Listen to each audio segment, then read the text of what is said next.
Hello বন্ধুরা, কেমন আছেন? আশা করি সকলেই ভালো আছেন। তো বন্ধুরা, প্রতিদিনের মতো আজকেও একটি আপডেট নিয়ে আপনাদের কাছে আসলাম। তো বন্ধুরা, আজকের আপডেটটি হলো পিএম কিষাণ যোজনার ১৬তম কিস্তির টাকা। এই ৪টি কাজ না করলে কিন্তু হবে না। তো বন্ধুরা, ৪টি কাজ কি কি আজকে আমি বিস্তারিতভাবে বলতে চলেছি ভিডিওর মাধ্যমে। তো বন্ধুরা, এই ৪টি কাজ যদি আপনি না করে থাকেন তাহলে কিন্তু আপনিও ১৬তম কিস্তির টাকা নাও পেতে পারেন। তো বন্ধুরা, ভিডিওটি কন্টিনিউ করবেন। বন্ধুরা, ভিডিও শুরুর আগে আপনাকে যে কাজটি করতে হবে সেটি হচ্ছে ভিডিওটাকে একটি লাইক দিয়ে চ্যানেলটাকে সাবস্ক্রাইব করে রাখবেন এবং পাশে থাকা বেল আইকনটি অন করে রাখবেন। এই ধরনের ইনফরমেটিভ ভিডিও আমাদের চ্যানেলে প্রতিনিয়ত আপলোড করা হয়ে থাকে। কিন্তু প্রথমেই বলা হয়েছে পিএম কিষাণের টাকা আর ঢুকবে না এই ৪টি কাজ না করলে। কিন্তু এই ৪টি কাজ না করলে কিন্তু আপনাদের পিএম কিষাণ টাকা না ঢোকারও চান্স থাকতে পারে। একটু যদি নিচের দিকে চাই, তারপরে বলা হয়েছে স্বাধীনতার ৭৫ বছর পর আজও ভারতে জিডিপিতে কৃষিক্ষেত্রের অবদান সবচেয়ে বেশি। এক কথায় ভারত আজও কৃষি প্রধান দেশ, ফলে এদেশে কৃষক এবং কৃষিকাজের গুরুত্ব কতটা তা সহজেই অনুমেয়। যদিও দেশের বেশিরভাগ কৃষকের আর্থিক অবস্থা ভালো নয়, সেই পরিস্থিতি বদলাতেই মোদী সরকার পিএম কিষাণ যোজনা চালু করেছেন।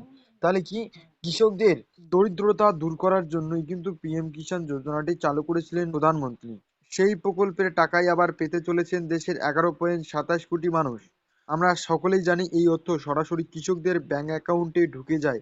কিন্তু পিএম কিষাণ যোজনার অনুমোদনের অর্থ পেতে গেলে এবার এই ৪টি কাজ আপনাকে অগ্রিম করতেই হবে।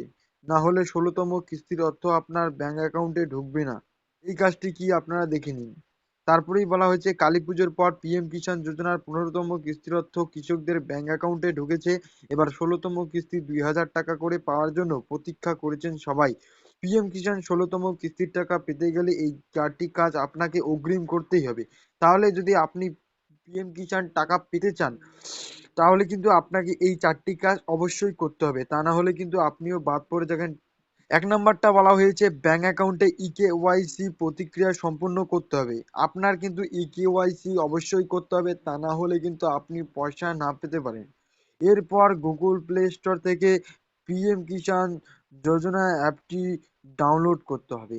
এরপর ফেস অ্যাথেন্টিকেশন পদ্ধতির মাধ্যমে নিজের ছবি আপলোড করে কেওয়াইসি প্রক্রিয়া সম্পূর্ণ করতে পারেন, বা pmkishan.gov.in ওয়েবসাইটে গিয়ে ওটিপি এর মাধ্যমেও ইকেওয়াইসি প্রক্রিয়া সম্পূর্ণ করতে পারেন। এছাড়া নিকটবর্তী কমন সার্ভিস সেন্টারে গিয়ে এই প্রক্রিয়া সম্পূর্ণ করতে পারেন কৃষকরা। মাথায় রাখবেন, ইকেওয়াইসি প্রক্রিয়া না করলে অ্যাকাউন্টে টাকা ঢুকবে না। তাহলে কিন্তু এখানে স্পষ্টভাবে বলা হয়েছে ইকেওয়াইসি যদি করা না থাকে তাহলে কিন্তু আপনার টাকা ঢুকবে না অ্যাকাউন্টে। তারপরে ২ নম্বর বলা হয়েছে সংশ্লিষ্ট কৃষকের ব্যাংক অ্যাকাউন্টের সঙ্গে অবশ্যই আধার কার্ড লিঙ্ক করতে হবে। আপনাদের কিন্তু আধার কার্ড লিঙ্ক করতে হবে, তাহলেই কিন্তু পয়সা পাবেন। ৩ নম্বরটা বলা হয়েছে আধার লিঙ্ক ব্যাংক অ্যাকাউন্টে ডিরেক্ট বেনিফিট ট্রান্সফার ডিবিটি অপশনটি খোলা রাখতে হবে। ৪ নম্বরটা বলা হয়েছে পিএম কিষাণ পোর্টালে গিয়ে নো ইউর স্ট্যাটাস মডিউলের অধীনে আধার সিডিং করতে হবে। তো বন্ধুরা, আজকের ভিডিও এই ছিল। ভালো থাকবেন, সুস্থ থাকবেন। ধন্যবাদ।